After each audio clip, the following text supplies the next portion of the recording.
Hello, good evening.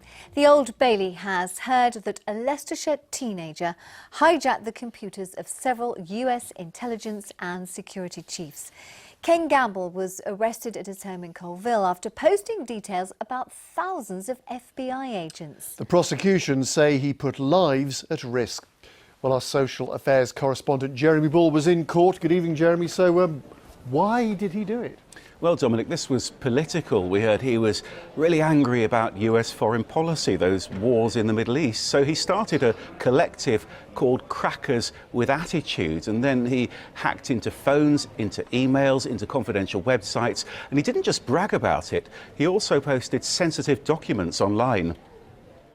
Ken Gamble was only 15 when he started attacking some of the world's top intelligence agencies. His weapon, a simple home computer.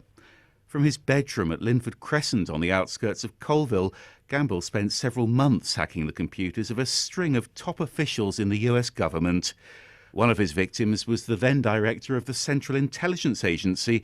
Gamble stole several sensitive documents from John Brennan's inbox, including an application for top-secret security clearance.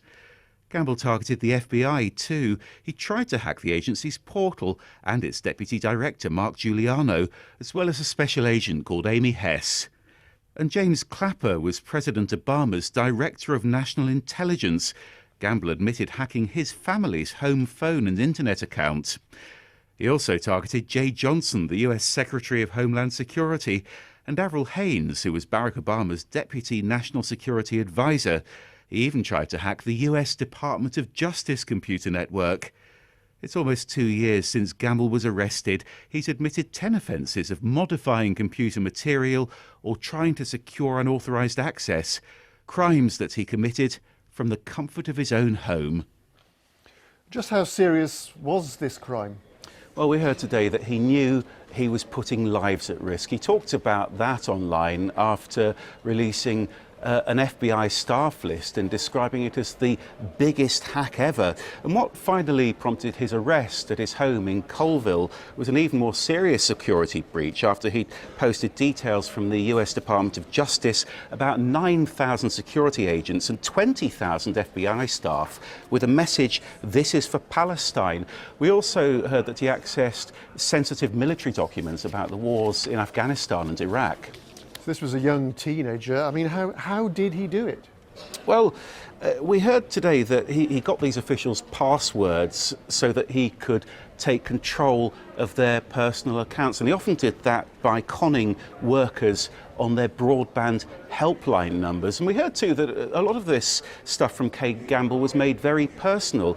He sent one official's wife a message saying, "Hi Spooky, am I scaring you?" He sent a message to their television saying, "I own you."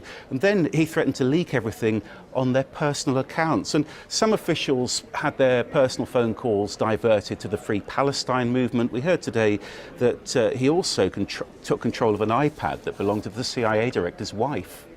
Jeremy, what's been said in his defence? Well, we heard that Ken Gamble was on the autistic spectrum, and despite this huge technical ability he had, that socially he was still very immature. And he told one expert that he did this because it was kind of easy and didn't think he was hurting anyone. OK, Jeremy Bull, thank you.